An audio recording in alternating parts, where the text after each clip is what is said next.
समस्या का हल एक लोटा जल। ये व्यासपीठ कहती है अगर कोई स्त्री, कोई नारी, कोई पुरुष, कोई बेटा, कोई बेटी, अगर जिंदगी में कोई बुजुर्ग भी है और उसके जीवन में तकलीफ चल रही है, दुख चल रहा है, कष्ट चल रही है, बीमारी से घिर गया है, बहुत बड़ा टेंशन सामने आकर खड़ा हो गया है, तुम हिम्मत मत हारना, तुम किसी के दरवाजे पर जाकर रोना मत ही, घर में से एक लोटा जल भरना और आपके घर के पास में जो शंकर जी का मंदिर है वहां रोज जाना चालू कर देना। 15 दिन 20 दिन में तेरा दुख मिटना प्रारंभ हो जाएगा। वो हाथ पकड़ देगा। शिव जी ने वचन दिया सुख सुंदरी को, हे अशोक सुंदरी सुन, तू मेरी बेटी है, उसी तरह इस मृत्यु लोक में जन्म लेने वाला एक पुरुष, एक स्त्री मेरा बेटा और बेटी कहलाएंगे। जो नारी, जो पुरुष, जो बेटा बेटी मेरे दरवाजे पर आएगा और एक लोटा जल समर्पित करेगा, वो जिंदगी में अशोक सुंदरी जैसे मैंने तुझे खाली नहीं भेजा वैसे वो भी मेरे दरवाजे से कभी खाली नहीं जाएगा। इसलिए इस लाइन को याद रखना, ऐसे दयालु नाथ से रिश्ता बनाइए, ऐसे दयालु नाथ से रिश्ता बनाइए, मिलता रहेगा आपको जो कुछ भी चाहिए, मिलता रहेगा आपको जो कुछ भी चाहिए, और ऐसा करिश्मा होगा जो हुआ कभी नहीं, ऐसा करिश्मा होगा जो हुआ कभी नहीं। मांगा है भोलेनाथ से वरदान एक ही, मांगा है भोलेनाथ से वरदान एक ही, तेरी कृपा बनी रहे जब तक है जिंदगी, तेरी कृपा बनी रहे जब तक है जिंदगी। बस तू दयालु दातार, तेरा संबंध एक बार मुझसे हो गया। जितनी मेरी जीजियां बैठी हैं और जितनी आस्था चैनल पर कथा सुन रहे हो, जितने फेसबुक पर कथा श्रवण कर रहे हो, जितने मोबाइल पर कथा सुन रहे हो, जितने जितने बाहर बैठकर, चाहे रोड पर बैठे हो, दुकान पर बैठे हो, पंडाल में बैठे हो, चाहे कहीं पर भी बैठकर कथा का रसतत्व ग्रहण कर रहे हो, आज बाबा के धाम से ये मान कर जाना कि हमारा और शंकर जी का रिश्ता क्या है। शिव जी को आज से अपना पिता मानना और तुम उसकी पुत्री हो जाना, संबंध फिर देखो बनेगा। एक बाप और बेटी का रिश्ता सबसे प्रबल रिश्ता होता है, सबसे प्रबल रिश्ता। और देवघर की कथा है, यह रिश्ते की कथा है। कितना विचित्र कथा है देवघर की, जरा सुनिएगा। शायद बाबा बैद्यनाथ की कथा आपने सुनी कि नहीं सुनी हमको नहीं मालूम, पर आज अगर मौका मिला है तो इस कथा को जरूर सुनो। क्या रिश्ता था। मां कौशल्या जी ने सुकौशल जी और अमृत प्रभा जी, कौशल्या जी के पिताजी और माताजी ने कौशल्या जी को शंकर की आराधना करना सिखाया था।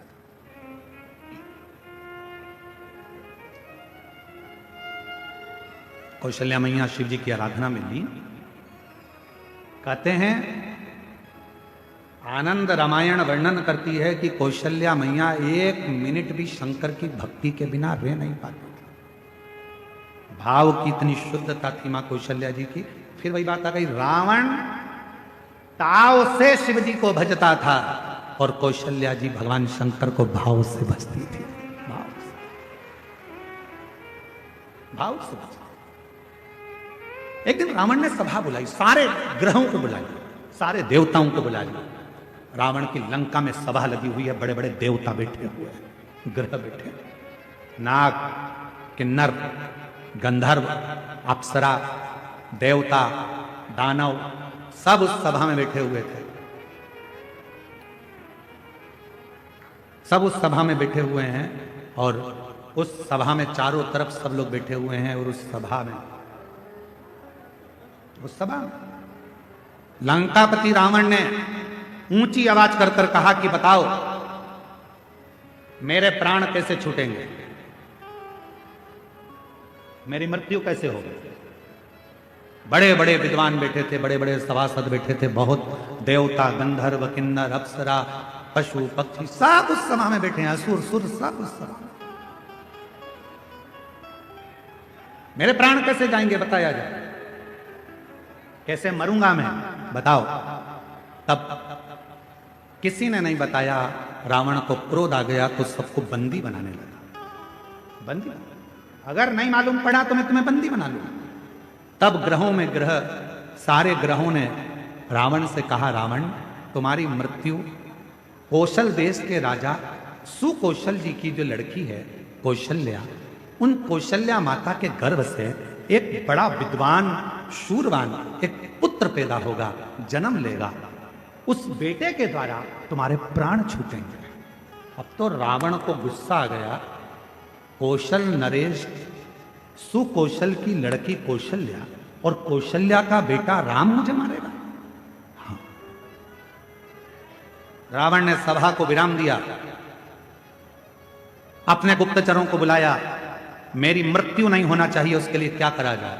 एक ही काम है, कौशल्या को अपने यहां ले आ। जब लंका में माता कौशल्या आ जाएगी, कौशल्या अगर लंका में पहुंच गई तो उसकी कोई संतान नहीं होगी, संतान नहीं होगी तो तुम मरोगे नहीं। रावण ने उसी समय पर अपनी सेना तैयार कर कर कौशल राज्य में पहुंच गया और सुकौशल राजा के पास जाकर रावण ने हाथ जोड़कर प्रणाम किया। रावण उस समय पर शिव की आराधना नहीं करता था। बाबा वैद्यनाथ की कथा चल रही है, जरा सावधानी से सुनिएगा।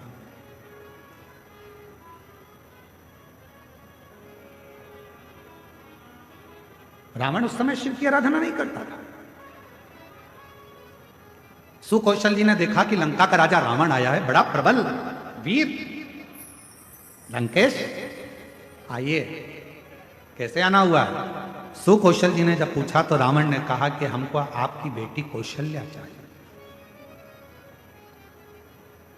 आप अपनी पुत्री कौशल्या को लंका ले जाने की आदेश दें।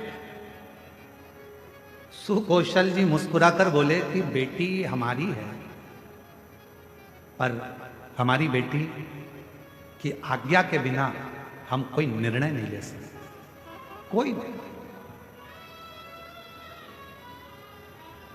मेरी बेटी की आज्ञा के बिना मैं कोई निर्णय नहीं ले सकता।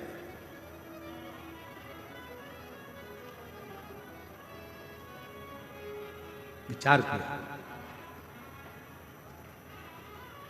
रावण ने पूछा तुम्हारी बेटी कहां है? सुकौशल जी बोले बस शंकर की भक्ति करती है तो अभी शिवालय से आ रही होगी। जो सामने से बेटी को आते हुए देखा तो कौशल्या इतनी सुंदर थी, माता कौशल्या इतनी सरल थी। माता कौशल्या, शिव का जो भक्त होता है उसमें सहजता, सरलता, नम्रता अपने आप दिखती है, उसको दिखाया नहीं जाता। सरल, शिव जैसा भोला, शंकर जैसा सहज कौशल्या।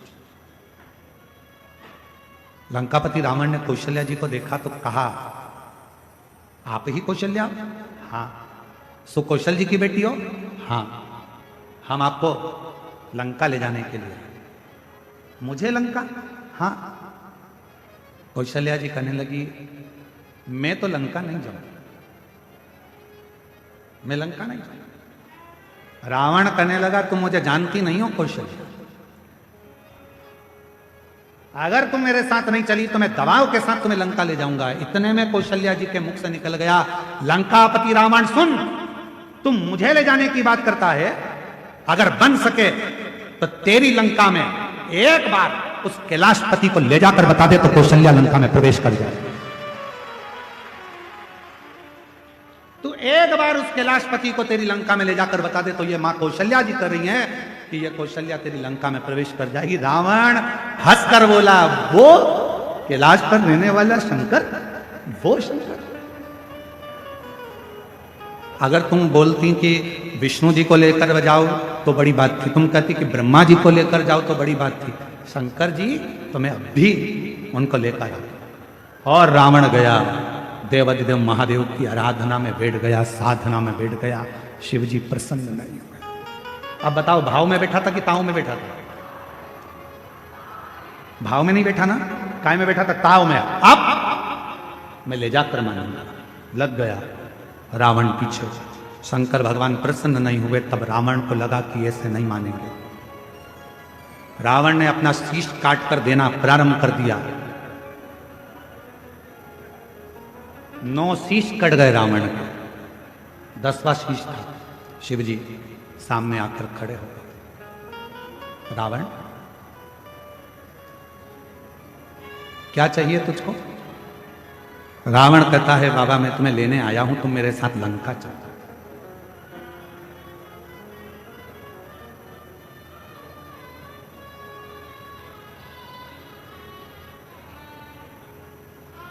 शिवजी कहने लगे, इससे तो मैं लंका जा नहीं सकता, मैं लंका ऐसे जा नहीं सकता, चलना तो पड़ेगा। रावण जिद पर अड़ गया। तब देवादिदेव महादेव ने मां पार्वती जी से जाकर कहा कि लंकापति रावण मुझे लेने के लिए आया। शिवजी कहते हैं कि मैं नहीं जा सकता, मैं जानता हूं, पर पार्वती तुम बताओ क्या करना। जगत जननी जगदम्बा पार्वती जी ने कहा, प्रभु आप इस कैलाश को छोड़कर, इस भूमि को छोड़कर आप लंका नहीं जाओगे। तब भगवान शंकर जी ने कहा, कुछ तो करना पड़ेगा। पार्वती जी कहती हैं, आप जानो क्या करना है। शिव जी ने रावण से कहा, मैं खुद तो नहीं जा सकता, पर मेरा ये स्वरूप एक शिवलिंग के रूप में तुझे देता हूं, तू इसको लेकर चल जा, तू लेकर चल। शिवलिंग मेरा स्वरूप है, लेकर जा। रावण कहने लगा, ठीक है आप अपना शिवलिंग दे दीजिए। शंकर भगवान का प्रतिबिंब स्वरूप शिवलिंग शिव जी ने उठाकर रावण को दे दिया और रावण से कहा, सुन रावण, ये शिवलिंग तू जहां रख देगा उठने वाला नहीं, ले जा इसको।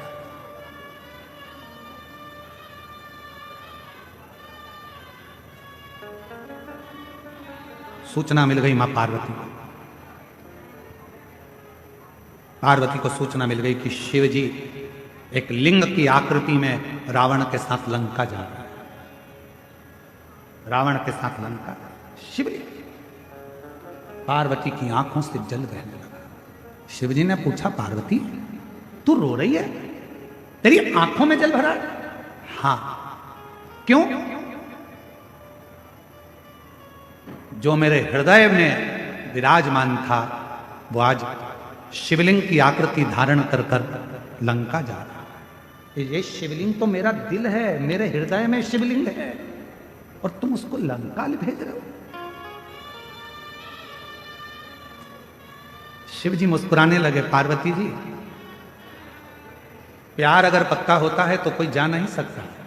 बस इतना शंकर जी ने कहा और पार्वती जी समझ गई। पार्वती जी ने गणेश जी को बुलाया, गणेश शीघ्र आओ। गणेश जी ने कहा, मां आज्ञा करिए। गणेश जाओ, एक ग्वाले का रूप रख लो, तुम्हारा नाम होगा बेजू ग्वाला, और बेजू ग्वाला का रूप रखकर रास्ते में जाना। रावण संध्या करने के लिए रुकेगा, शिवलिंग तुम्हारे हाथ में देगा, थोड़ी देर उसके सामने पकड़ कर रखना, थोड़ी देर बाद जमीन पर रख देना। और सुनो गणेश, इस शिवलिंग को मैं बताऊंगी वहां रखना। जी मां, आज्ञा आपकी। रावण संध्या करने के लिए रुका, सोचा कि इस शिवलिंग को कहां रखूं। गणेश जी ग्वाले का रूप रखकर डंडा हाथ में लेकर घूमते फेटा बांध कर आ गए। ओ महाराज क्या बात है? महाराज कहने लगे, मुझे संध्या करना है, ले ये शिवलिंग को पकड़ ले, जमीन पर मत रखना। ठीक है, मैं अब भी आया हूं संध्या कर कर। जो गणेश जी के हाथ में, बेजू ग्वाले के हाथ में शिवलिंग दिया। गणेश जी ने मां से पूछा, मां आप बताओ शिवलिंग कहां रखूं? माता पार्वती ने कहा, जब मैं सती बनकर जन्मी थी, जब मैं सती बनकर जन्मी थी, ये शिवलिंग मेरे हृदय में बसता है। जब मैं सती बनकर जन्मी थी, मेरे पिता दक्ष प्रजापति के यज्ञ में पहुंची थी और यज्ञ कुंड में मैंने प्राणों को त्याग दिया था। मेरे पति शंकर भगवान ने मेरा शरीर कंधे पर धारण कर तांडव किया था। भगवान विष्णु ने सुदर्शन चक्र उठाकर मेरे शरीर के 51 टुकड़े कर दिए थे। वो टुकड़े में से एक हृदय इसी भूमि पर गिरा है, उस हृदय के मध्य में ये शिवलिंग ले जाकर रख दे। बस वही हमें देखा, उस हृदय के मध्य में यह शिवलिंग रखाना चाहिए। भगवान गणेश जी महाराज बेजू ग्वाला पार्वती जी के कहने पर मां सती के हृदय को ढूंढने लगा। भगवान गणेश जी समझ नहीं पाए कि माता सती का हृदय कहाँ है। तब गणेश जी को साधना करने में समय लग गया।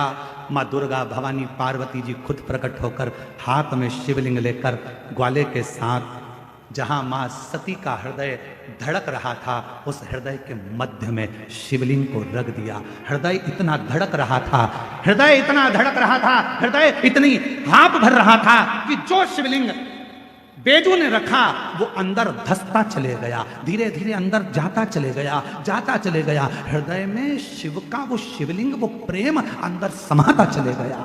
तब बेजू ने कहा, माँ पूरा शिवलिंग अगर हृदय में समा जाएगा तो माँ संसार के लोगों को कैसे मालूम पड़ेगा कि शिव और सती इसी जगह पर विराजमान है, एक ही स्थान पर। इसलिए माँ इसको रोक दो। छोटा सा शिवलिंग बाहर रह गया, छोटा सा शिवलिंग बाहर। पूरी दुनिया में केवल एक ज्योतिर्लिंग बाबा वैद्यनाथ ऐसे हैं जो मां सती की 51 शक्तिपीठ में से एक शक्तिपीठ जहां मां का हृदय गिरा है, उस हृदय के ऊपर शंकर भगवान का शिवलिंग विराजमान है। पूरी दुनिया में केवल एक ज्योतिर्लिंग, पूरी दुनिया में केवल एक ज्योतिर्लिंग है जहां मां सती के हृदय पर शंकर जी का शिवलिंग विराजमान है। शिवलिंग, इसलिए इसको शक्तिपीठ कहते हैं। शिव शक्ति की पीठ है। रावण आया, बेजू से पूछा, क्यों? मैंने शिवलिंग दिया था, वो तो मैंने रख दिया, बहुत भजन था, उठ ही नहीं रहा था। रावण को गुस्सा आया, मारने के लिए दौड़ा, बेजू भाग गया। बताओ, तूने मेरा शिवलिंग रख दिया। अब तो रावण को क्रोध आ गया, मतलब कौशल्या के गर्भ से बालक जन्मेगा और मुझे मारेगा, उससे पहले इस कौशल्या को तुम्हें कहीं ना कहीं छुपा दे। रावण गया, माया रची और कौशल नरेश की नगरी में प्रवेश कर कर सुकौशल राजा की राज्य में कौशल्या मैया तो सो रही थी और रावण ने उस कौशल्या मैया को उठा लिया। रावण ने कौशल्या मैया को उठाया, एक पेटी में बंद कर दिया। एक पेटी में बंद कर कर उस पेटी को किसी को पता ना चले तो समुद्र में गया। समुद्र में जाकर एक बड़े महामत्स्य को देखा, बड़ी मछली को देखा और मत्स्य से कहा, महामत्स्य मुख खोल। महामत्स्य ने मुख खोला, रावण ने उसके मुख में वो पेटी रख दी और मत्स्य से कहा, तू समुद्र में घूमता रहे, ये कौशल्या किसी को मिलने वाली नहीं। इतनी मछलियों में कौन जानेगा कि कौन सी मछली के मुंह में कौशल्या जी। प्रमाण कर। महामत्स्य जा रहा था, मछली जा रही थी, इतने में एक बड़ी, उससे भी बड़ी मछली महामत्स्य सामने आ गई। उससे उस मछली का झगड़ा होने लगा। झगड़ा होने लगा तो इस बड़ी मछली ने मुंह फाड़ा। मुंह फाड़ते से कौशल्या जी की वो पेटी समुद्र में गिर गई। गिरते गिरते वो पेटी एक टापू पर पहुंच गई। उस टापू पर पहुंची जहां पर राजा दशरथ पार्थिव शिवलिंग का पूजन कर रहे थे और उनको वो पेटी दिखी। पेटी को खोला गया, सुंदर कन्या दिखी। पूछा, तुम कौन हो? मैं कौशल राजा की बेटी हूं। कौशल राजा के यहाँ कौशल्या को पहुंचाया। कौशल राजा ने अपनी बेटी कौशल्या का विवाह दशरथ जी के साथ कर दिया और तब राम जी का प्रकट।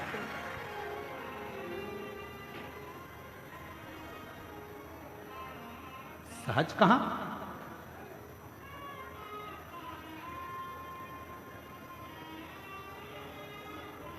शिव की आराधना करने वाले को शिव की आराधना करने वाला मिलता। शिव की साधना करने वाले को शिव की साधना करने वाला मिलता। जो भगवान शिव को भजता है उसे शिव का भक्त ही प्राप्त होता। ऐसे दयालु नाथ से रिश्ता बनाइए, ऐसे दयालु नाथ से रिश्ता बनाइए, मिलता रहेगा आपको जो कुछ भी चाहिए, मिलता रहेगा आपको जो कुछ भी चाहिए। ऐसा करिश्मा होगा जो हुआ कभी नहीं, ऐसा करिश्मा होगा जो हुआ कभी नहीं। तेरी कृपा बनी रहे जब तक है जिंदगी, तेरी रहे जब तक है जिंदगी, मांगा है भोलेनाथ से वरदान एक ही, मांगा है भोलेनाथ से वरदान एक ही। तेरी दया बनी रहे जब तक है जिंदगी, तेरी दया बनी रहे जब तक है जिंदगी, मांगा है भोलेनाथ से वरदान एक ही। शिव से मेरे बाबा संबंध जोड़ते भी हैं तो वहां जोड़ते हैं जहां कोई शिव का भक्त हो। ए मेरी जीजियों, मेरे जीजाओं, मेरी बेटियों, बेटाओं, मेरी माताओं, मेरे बुजुर्ग माता पिता, ध्यान रखना, शिव महापुराण की कथा में मन उसी का लगता है। शंकर जी के मंदिर में एक लोटा जल चढ़ाने वही जाता है जिसका पुराना संबंध भगवान देवादिदेव महादेव से रहा होगा। पुराना संबंध, शिव जी से आपका संबंध पुराना है। बाबा से यदि आपका रिश्ता पुराना है तो वो संबंध आपको यहां तक लेकर आता है। वो संबंध आपको यहां तक, वो संबंध आपको नजदीक तक लेकर जाए। शिव के पास, अच्छा इस कथा में, बाबा वैद्यनाथ की कथा में एक चीज और देखने को मिलती है कि होनी तो होकर ही रहती, उस होनी को कोई टाल नहीं सकता, होनी तो होकर ही रहती। रावण ने पूरा दम लगा लिया था कौशल्या जी को छुपाने का, कौशल्या जी को छुपा कर रखने का, पर उसके बाद भी जो ललाट पर लिखा है वो तो होकर रहे। तुम कितना ही प्रयास कर लो, कितना ही, पर कभी कभी होनी नहीं भी होने वाली रहती है तो भी हम जान कर होनी की ओर जाते हैं। आप लोगों में से जितने लोग भी बैठे हैं शिव महापुराण की कथा में, मुझे विश्वास है कि आप कम से कम 2-3 साल से तो कथा सुन रहे हो। बोलो सही है कि गलत है? आप ईमानदारी से बोलो, अगर आप लोग 2-3 साल से कथा सुन रहे हो तो हम टीवी पर, अपनी आस्था चैनल पर, अपने फेसबुक यूट्यूब पर 3 साल से अगर कथा सुन रहे हो तो 3 साल से, उससे पहले से सुन रहे हो तो उससे पहले से, हम कथा में 1 या 2 बार तो कह ही देते हैं कि अपनी चेन, अंगूठी, मोबाइल, पर्स घर रख कर आना, पहन कर मत आना, कीमती सामान मत लाना। बोलो, बोलते कि नहीं बोलते? जम के बोलो जरा, बोलते हैं ना? 3 साल से सुन रहे हो तो 3 साल से बोल रहे हैं, 4 साल से सुन रहे हो तो 4 साल से बोल रहे हैं। तुम जितने साल से कथा सुन रहे होगे, कहीं ना कहीं घुमा फिरा के पूरी कथा में 1-2 बार तो हम बोल देते हैं कि अपना मंगलसूत्र, सोने का चेन, सोने का सामान, कीमती सामान लेकर कथा मंडप में मत आना।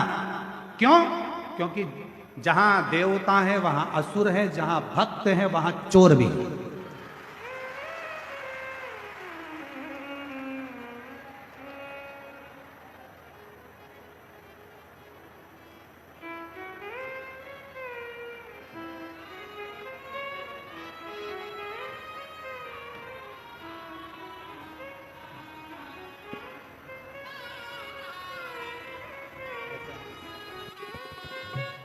हेलो।